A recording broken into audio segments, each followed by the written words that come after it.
Olá, bem-vindo. Eu sou o Rogério. Finalmente vamos mudar de assunto. Chega de currículo da cidade e eu vou falar de um tema que o pessoal tem muita preocupação e que eu tenho novidades nesse vídeo aqui. Eu andei estudando, analisando estudos de caso por aí das outras bancas e todas as bancas trabalham com 2, 3 perguntas, às vezes até 4 no mesmo estudo de caso. Eles contam lá uma historinha com várias perguntas. É isso que acontece. E andei pensando, poxa vida, você vê no edital da VUNESP falando que o mínimo são 7 linhas. Se você fizer menos de 7 linhas, você é eliminado. A sua redação é zerada, você não passa no concurso. Então, isso quer dizer o quê? Será um estudo de caso igual as outras bancas fazem. Tradicional. Com 2 ou 3 perguntas ali dentro de uma situação. Então, o que eu fiz? Através de pesquisas, veio um novo estudo de caso aqui, adaptado da internet. Eu fiz a adaptação e será mais ou menos o que vai acontecer no dia da sua prova. E eu venho aqui resolver esse estudo de caso com vocês. Vamos lá. Então aqui um estudo de caso que bem provável que vai cair nessa estrutura, desta maneira, na prova. Olha só. Considere a seguinte situação.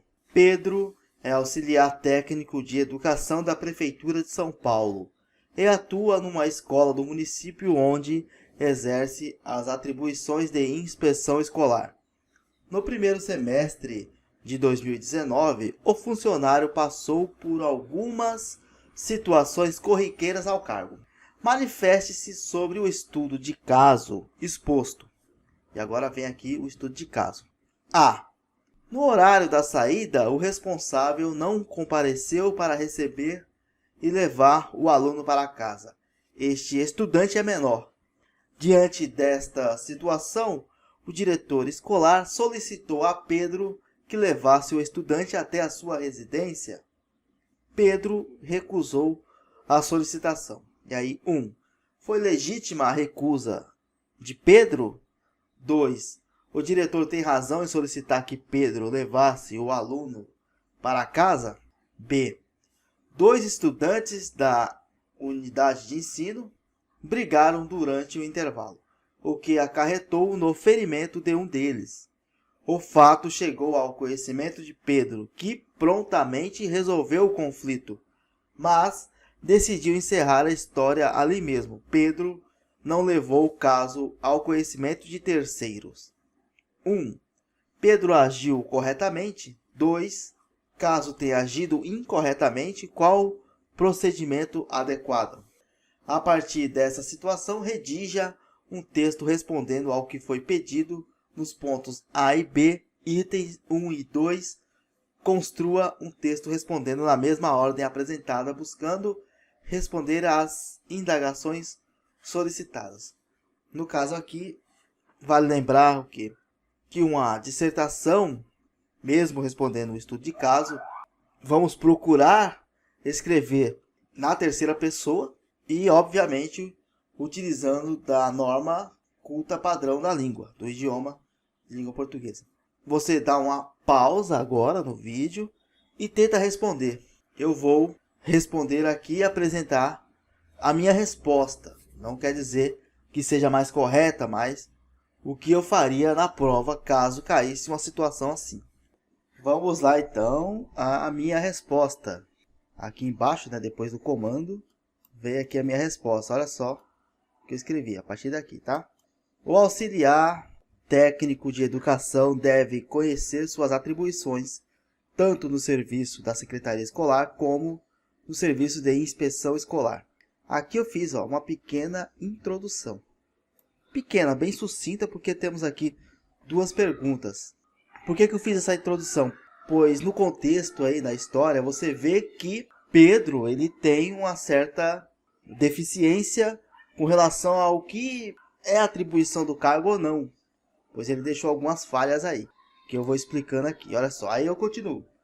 No estudo de caso exposto na primeira situação, Pedro agiu incorretamente pois nas atribuições do cargo está previsto que, caso haja a necessidade, o auxiliar técnico tem o dever de levar o educando até a sua residência. Sendo assim, a solicitação do diretor escolar foi correta, pois é um caso legítimo para que ocorra a solicitação. Por que eu coloquei aqui em destaque, né? Coloquei entre duas vírgulas aqui, caso haja a necessidade. Não é um dever levar a criança, o aluno, até a residência. Não quer dizer que ele vai ter que fazer isso sempre. Caso haja a necessidade. E no caso aqui, a situação exigia que tivesse que um profissional levar. Pois é aqui na A, né? O responsável não compareceu para receber e levar o aluno para casa. Esse estudante é menor. Diante dessa situação, o diretor escolar solicitou a Pedro que levasse o estudante até a sua residência. Imagina aí uma situação de que a escola já está perto de fechar e ninguém buscou essa criança. E aí o auxiliar técnico vai ir com essa criança até a residência. E está previsto aí nas atribuições do cargo, sim. Então, onde eu parei aqui, aqui embaixo. Você veja que eu não respondo diretamente assim a... Foi legítima a recusa de Pedro? O diretor tem razão? Você vê que eu não respondi diretamente a pergunta. Mas eu vou explicando aqui, ó. No contexto, responde as duas perguntas. Aqui, na minha resposta, eu falo que Pedro agiu incorretamente. Então, já respondo a primeira pergunta. E mais para frente, no final, eu falo aqui que a solicitação do diretor foi correta. Então, o diretor está certo em solicitar a Pedro levar seu aluno para casa. Respondi as duas perguntas. E aí partiu para o segundo caso aqui, o B, que é dos estudantes. Aí eu continuo aqui, ó. Na segunda situação, ou seja, o B, Pedro agiu incorretamente ao não comunicar o caso para a direção escolar. Quer aqui perguntar, Pedro agiu corretamente? Eu poderia responder, no caso de resolver o conflito, sim. E no caso de não passar o conhecimento para terceiros, não. Mas eu preferi não se enrolar e responder.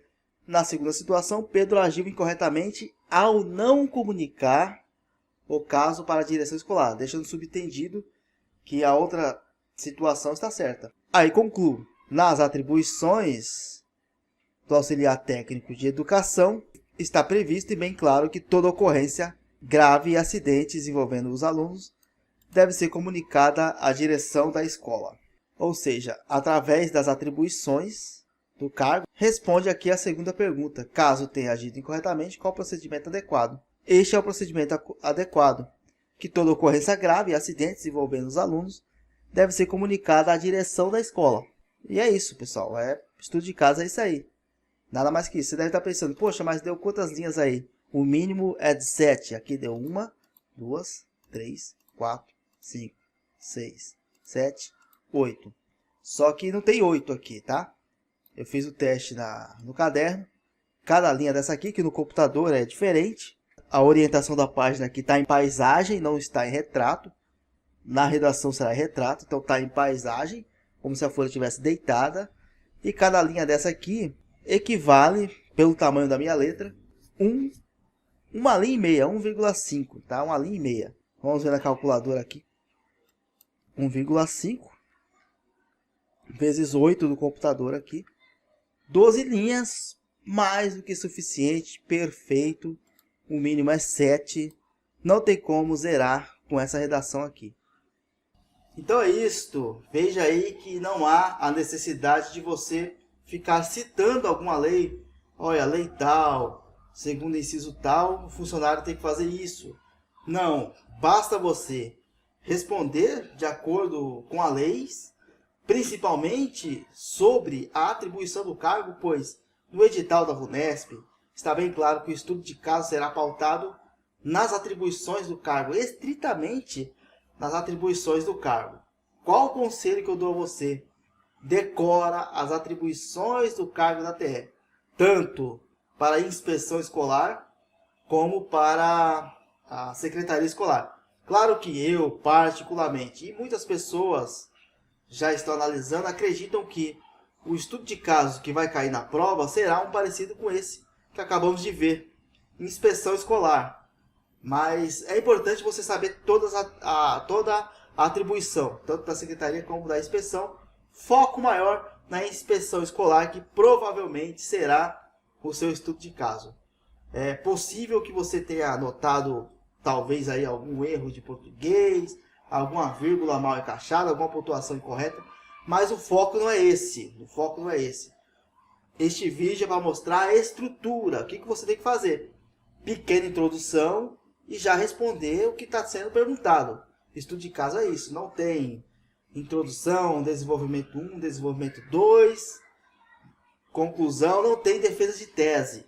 É apenas responder o que está sendo proposto, o que está sendo perguntado, demonstrando conhecimento técnico. Este é o estudo de caso. Você não precisa ser um ATE, um agente de organização, para responder isso. Você sabendo, decorou as atribuições do cargo, você consegue responder a questão de estudo de caso. É isso. Mais para frente vai ter mais um vídeo de estudo de caso. Peço que você aguarde aí, clica no sininho, vai ter a segunda parte aí, com mais 2 perguntinhas, para a gente treinar, tá bom? Espero que tenha gostado, até a próxima. Valeu!